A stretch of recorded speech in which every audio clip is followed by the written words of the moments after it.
Hola, hola, allá en casita, ¿cómo están? Les damos la bienvenida a Aprende en Casa 2, un espacio en el que vamos a poder estudiar y divertirnos desde nuestros hogares.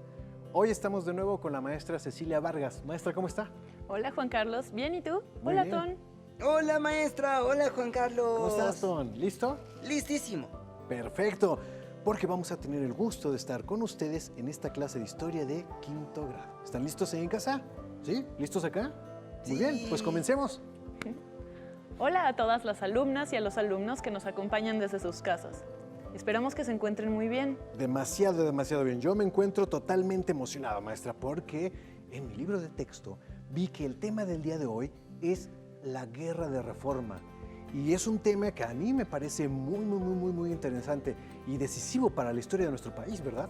Uf, sí, a mí me encanta también porque además hemos visto todos los antecedentes que nos hacen entender por qué ocurrió esta guerra. Y ahora veremos también cómo es que se fue dando. Así es, Ton. Los temas que vemos en cada clase son importantes para ir comprendiendo los procesos que marcaron cada periodo histórico. Pero, maestra, antes de empezar, ¿me podría decir qué es una reforma? Porque yo he escuchado que esa palabra se usa actualmente cuando hay algún cambio político, ¿no? Sí, y también hay una avenida muy importante aquí en la Ciudad de México que tiene el nombre de Reforma. Sí, muy bien, Juan Carlos. La palabra reforma se usa actualmente para hacer referencia a una innovación, a un cambio o a una mejora en algo, pero esto no tiene que ser político necesariamente. Y sí, Ton, el Paseo de la Reforma es una avenida central en la Ciudad de México y se llama así en honor al movimiento que veremos justo hoy. ¡Guau! Aunque la verdad, la avenida no siempre tuvo ese nombre. Empezó a construirse en los tiempos del Segundo Imperio y al principio se llamaba Paseo de la Emperatriz en honor a la emperatriz Carlota. Y fue varios años después, ya durante el gobierno de Sebastián Lerdo de Tejada y con la muerte de Juárez durante la República Restaurada, que adquirió su nombre actual. ¡Guau! ¡Qué interesante, maestra! Me encanta comprender el mundo actual y nuestra ciudad y nuestro país a través de la historia. A mí también, la verdad, a mí también. Por eso, historia es una asignatura importantísima. Ojo. Uy, pues yo qué te puedo decir, Juan Carlos, me encanta que pienses así. La historia nos ayuda a comprender el mundo en que vivimos y nos brinda explicaciones acerca de por qué y cómo es que hemos llegado hasta el punto en el que estamos. Pensar históricamente significa usar nuestra imaginación, pero también nuestra capacidad para sentir empatía. Se trata de sentir curiosidad acerca de cómo pudo haber sido el mundo en otro tiempo y se trata de usar también la capacidad de ponerse en el lugar de otro para intentar comprender sus experiencias y sus puntos de vista. En fin, la historia es maravillosa por muchas razones, pero ¿qué les parece si comenzamos a entrar en materia? Me parece perfecto.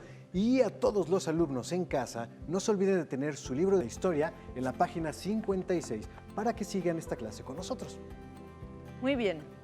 La etapa que conocemos como Guerra de Reforma fue una lucha armada entre liberales y conservadores que ocurrió durante 3 años, en 1858, 59 y 1860. Por eso, también a esta guerra se le conoce como la Guerra de los 3 años. Ninguna otra guerra en la historia de México fue tan sangrienta y tan cruel como esta. Se murieron muchísimas personas porque la violencia estaba alimentada por el odio y la rivalidad extrema que llegó a haber entre liberales y conservadores. Lo bueno es que como resultado de esta guerra, México entraría en una nueva etapa de su historia, en la que logró definir su estado republicano, federal y laico. La enorme importancia de esta guerra es que fue un paso decisivo para acabar para siempre con las estructuras coloniales que habían permanecido desde antes de la independencia. Maestra, ¿contra quién se peleó en esa guerra? ¿O contra qué país? No, Ton. Algo súper importante en esta guerra es que fue como una pelea entre hermanos. Fue un conflicto entre los mismos mexicanos y eso significa que fue una guerra civil. Como hemos visto en clases anteriores, los liberales y los conservadores estaban enfrentados porque tenían dos proyectos de nación muy distintos. Vamos a echarle un vistazo al cuadro sobre las diferencias entre liberales y conservadores que aparece en la página 50 de nuestro libro de texto. La diferencia fundamental entre liberales y conservadores estaba en el papel que cada uno le daba a la Iglesia Católica. Por su parte, los liberales quieren restarle poder a la Iglesia y al contrario, los conservadores quieren mantener la autoridad que la Iglesia ya tenía. Lo que se estaba peleando en esta guerra eran tres cosas. Primero, la autoridad política de la nación. La pregunta era, ¿a quién le deben obediencia los mexicanos? ¿A la Iglesia o al Estado? Por eso era tan importante separarlos. La segunda cosa que se peleaba era la administración de los recursos. Y la pregunta era, ¿quién decide cómo se distribuye la riqueza? ¿Y quién controla y quién reúne la información acerca de la población? Es en este momento en el que el Estado liberal reclama la autoridad. La tercera cuestión que se peleaba durante esta guerra era la estructura de la sociedad. Y la pregunta era, ¿cómo cambiar la mentalidad y el comportamiento de la población para que los individuos se vuelvan libres y capaces de ejercer sus derechos? Para los liberales, la necesidad era construir una ciudadanía moderna. Entonces, en el fondo, lo principal de este conflicto se ocasionaba por el impulso de los liberales para establecer un Estado laico. ¿Laico? ¿Qué significa eso? Que algo sea laico quiere decir que es independiente de cualquier religión.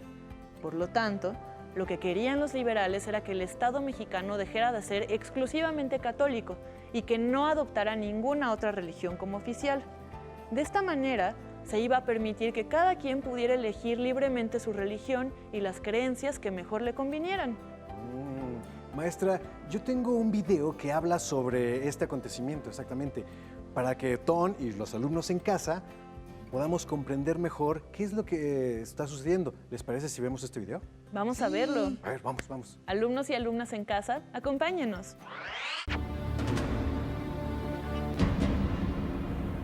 Desterrado Santa Anna, comienza la época de Benito Juárez, gran defensor de la vida republicana. Juárez llega al frente de la generación del 57, una de las generaciones más brillantes que ha dado el país. El primer presidente provisional a la salida de Santa Anna es Juan Álvarez, quien forma su gabinete con liberales puros: Melchor Ocampo, Benito Juárez, Ponciano Arriaga y Guillermo Prieto. Al poco tiempo, daba inicio la reforma liberal, continuando con el camino que habían trazado hombres como Gómez Farías años antes. La Constitución de 1857, tan moderna en aquel entonces como hoy, introdujo en forma sistemática los derechos del hombre: libertad de educación y de trabajo, libertad de expresión e igualdad ante la ley. Pero la oposición a las reformas del Partido Conservador lleva de nuevo a la lucha armada. En medio de una atmósfera de intrigas, traiciones y exilios, el país se divide con la existencia de dos presidentes. Del lado conservador, el general Félix Zuluaga se erige presidente en la Ciudad de México. Por los liberales, Juárez sustituye constitucionalmente a Montfort y empieza su particular errancia, cargando con la presidencia de la República por todo el territorio nacional.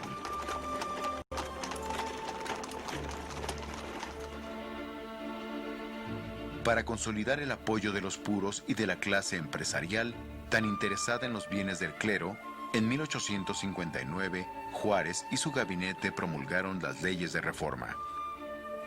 Nacionalización de bienes del clero, separación de la Iglesia y del Estado, supresión de órdenes religiosas y libertad de cultos.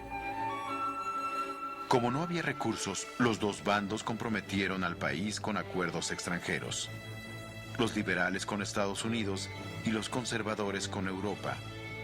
Juárez fue sitiado en Veracruz, ciudad de raíz liberal, pero salió triunfante y fue electo presidente. Pero la paz se negaba a llegar. Los conservadores victimaron a varios líderes liberales y conspiraron desde Europa. Llegaba el tiempo del Segundo Imperio. Wow. ¡Wow! Entonces los conservadores estaban en contra de la Constitución de 1857 porque no les convenía. Sí, y qué interesante saber que en este periodo hubo dos gobiernos, el de los liberales y el de los conservadores. ¡Wow! Sí, como dice el video, todo empezó con el Plan de Tacubaya, con el que los conservadores desconocieron la Constitución de 1857 porque le quitaba poder a la Iglesia. Después, como dijo Juan Carlos, hubo un momento en el que había dos gobiernos al mismo tiempo. Un gobierno conservador que estaba instalado en la Ciudad de México, encabezado por Félix Zuloaga, y un gobierno liberal que encabezaba Juárez, instalado primero en Guadalajara y luego en Veracruz. ¡Oh, sí!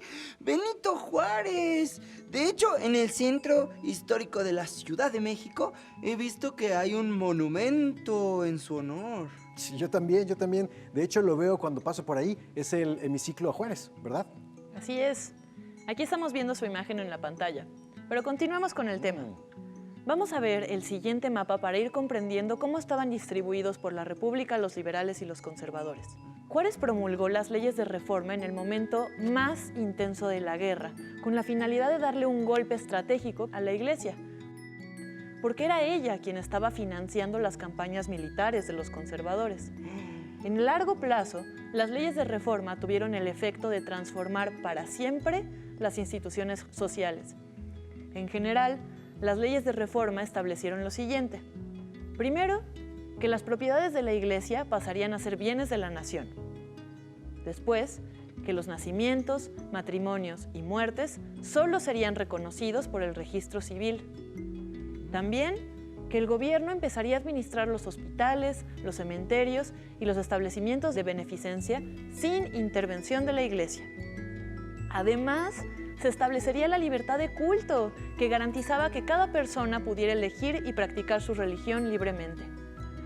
Esta información pueden consultarla en su libro de texto en la página 56. ¿Y qué hicieron los conservadores con estas leyes, maestra?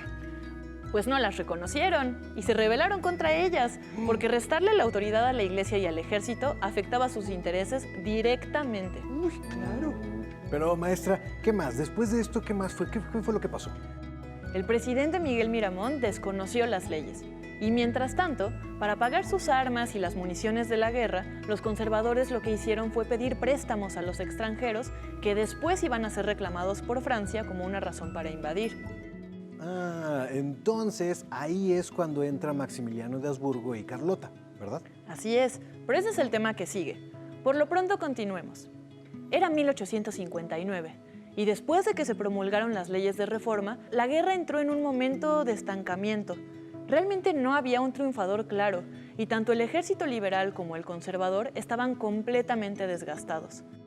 Ambos bandos buscaban el reconocimiento internacional para poner la balanza a su favor.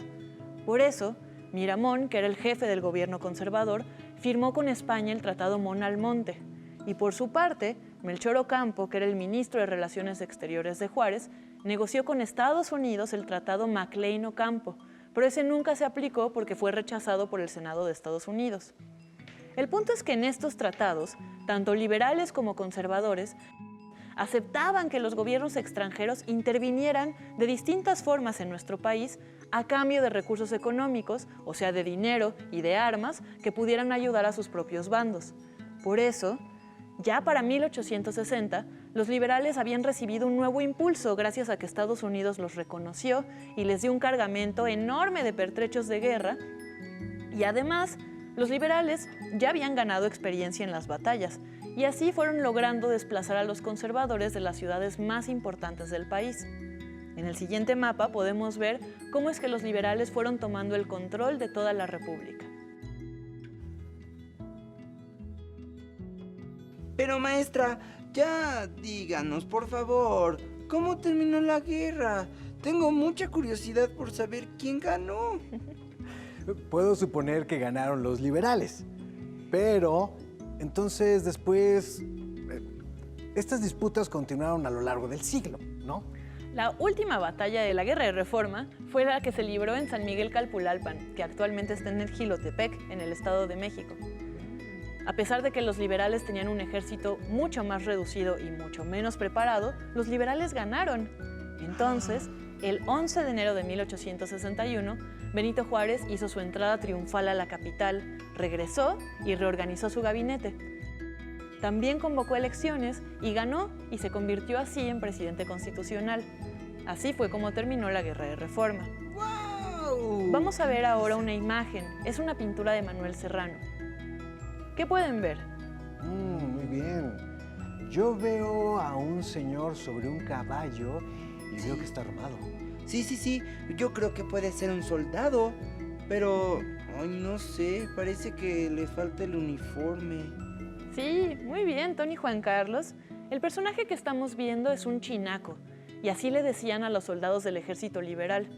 Por lo general, estos soldados eran hombres que venían de los sectores populares y que no tenían ningún entrenamiento militar formal, pero igual combatían y usaban sus talentos personales y también sus propias armas para defender las causas de los liberales. Muy bien, qué impresionante. Entonces, aún tenemos mucho que aprender de este siglo, ¿verdad? Entonces, en la actualidad la Iglesia y el Estado están separados, ¿cierto? Muy Sí. bien. Porque la Iglesia no influye en la educación, economía o política. Así es. Es un tema interesante que ustedes en casa podrían comentar con sus familias. Todavía queda mucho por aprender para poder comprender nuestro país en la actualidad. Ay, me encanta la clase de historia, maestra, porque siempre me quedo muy picado sobre lo que viene después. Eso es muy bueno. Entonces prepárate para lo que viene con el siguiente tema. Por lo pronto, esto ha sido todo por hoy. Nos vemos la próxima clase de historia. ¡Qué emoción! Ya quiero que llegue la próxima clase. Yo también, Ton, yo también. Maestra Cilia, muchísimas gracias. Ton, gracias. Hemos terminado con la Guerra de Reforma. Espero que lo hayan disfrutado tanto como nosotros. Hasta la próxima. A continuación, lengua materna. Pero antes, vamos a una cápsula musical. Bienvenidos a Curiosidades Musicales, donde siempre hay algo divertido por saber. 1. ¿Sabías que se puede tocar la guitarra y cantar en el espacio?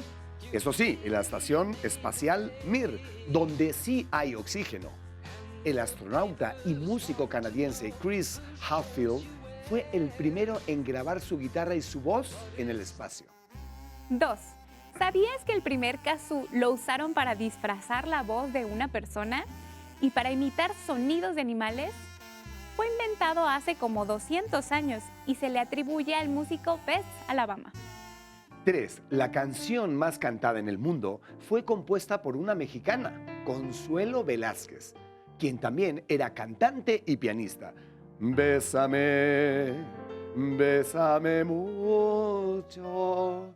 Fue interpretada por Elvis Presley, Luis Miguel y los Beatles, entre otros miles de artistas. 4. ¿Sabías que con el pelo de la cola del caballo se hace música? La pieza con que se toca el violín, la viola, el cello y el contrabajo se llama arco y está hecho con crin de caballo. Sorprendente, ¿no? 5. ¿Sabías que la música que escuchas, tu cerebro la almacena en áreas diferentes a las del resto de tus recuerdos? Por eso las personas que sufren la enfermedad de Alzheimer, las cuales pierden la memoria y no pueden reconocer siquiera a sus familiares, sí son capaces de recordar melodías que escucharon en el pasado. 6. ¿Sabías que el instrumento musical más vendido de la historia es la armónica? Se hizo muy popular cuando la utilizaron para hacer un estilo musical llamado blues. Los invito a escucharlo. 7. La música es una buena acompañante de tus comidas y puede cambiar tu experiencia del sabor. Puede hacer que lo disfrutes más e incluso que lo recuerdes como una gran experiencia. Por tanto, elige bien la música que te acompaña en la ingesta de tus alimentos. 8. Algunos científicos creen que la flauta es el instrumento más antiguo de la historia, hecha con huesos de ave y marfil de mamut. Fueron encontradas en cuevas de Alemania y Francia. Se piensa que data de hace 42.000 años. Para el próximo programa vamos a construir un instrumento casero y para ello necesitaremos una caja de cartón, lápices, cinta adhesiva y ligas. Mañana más, pero no mejor, porque es imposible. Aquí, en Aprende Música en Casa. El Día de la Revolución Mexicana es el 20 de noviembre. Este año se festejará el 16 de noviembre y no habrá clases, sino una programación de entretenimiento. ¡No te la pierdas! Si no tienes el libro de texto o necesitas ayuda para responder tus dudas, contáctanos.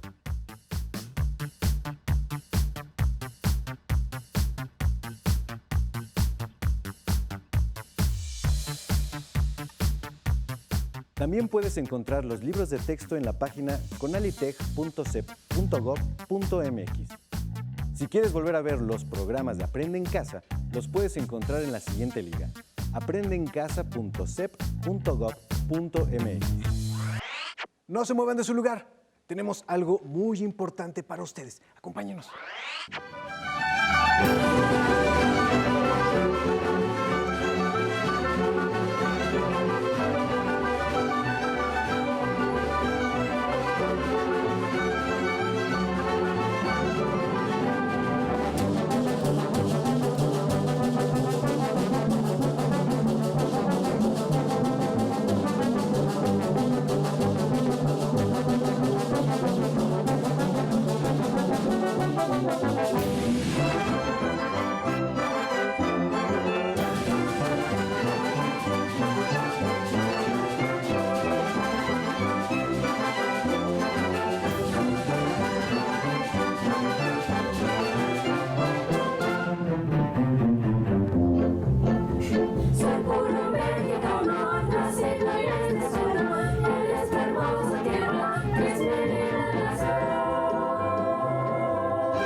Todavía me acuerdo la primera vez que vi germinar una plantita y en mi cabeza solo podía pensar qué tenía que pasar en él para que pudiera crecer. En mi casa todo empezó con un juego, con mi pequeño microscopio. A veces mezclando cosas en el baño y explorando todo lo que me encontraba a mi paso. En mi familia no era tan común que alguna mujer estudiara profesionalmente alguna ciencia y nunca faltó el familiar que me dijera: ¿por qué estudias eso? Nadie se va a querer casar contigo. Decidí estudiar ingeniería bioquímica porque me ayudó a entender cómo funcionaban los seres vivos, pero también empezó mi camino para descubrir soluciones que nadie más había encontrado. Hace unos años innovamos en el mundo de la nanotecnología, creando una nueva molécula capaz de matar virus, ayudando a acabar con una crisis de ébola. La vida te va a poner miles de retos. Está en ti seguir tus sueños, innovar y crear esperanzas y sobre todo dejar tu nombre marcado en la historia.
Te enseñaremos cómo armar un cubrebocas con ayuda de un adulto. Necesitarás un plumón o una pluma, una playera de algodón que ya no uses, una regla y tijeras. Recuerda que la manipulación de estas debe estar supervisada por un adulto. ¡Empecemos! 1. Estira la playera a lo largo y a lo ancho. 2. Marca con el plumón o la pluma y con ayuda de la regla 10 centímetros de largo, partiendo de abajo hacia arriba. Repite el paso anterior del otro lado de la playera. 3. Traza la línea horizontal entre los dos puntos. 4. Con ayuda de un adulto, corta sobre la línea horizontal que marcaste. Asegúrate de cortar por fuera de la playera. No introduzcas las tijeras en ella. 5. Ahora tenemos un pequeño pedazo de playera. Estira a lo ancho y con ayuda de la regla, mide y marca con el plumón o la pluma de 15 a 18 centímetros de largo de un lado, dejando un margen de 2 centímetros de alto arriba y abajo. 6. Nuevamente pide ayuda a un adulto para recortar las líneas marcadas. ¡Listo! Ya tienes un cubrebocas con 2 pares de cuerdas. Para colocártelo, deberás amarrar las cuerdas sobre tu cabeza y alrededor de tu cuello.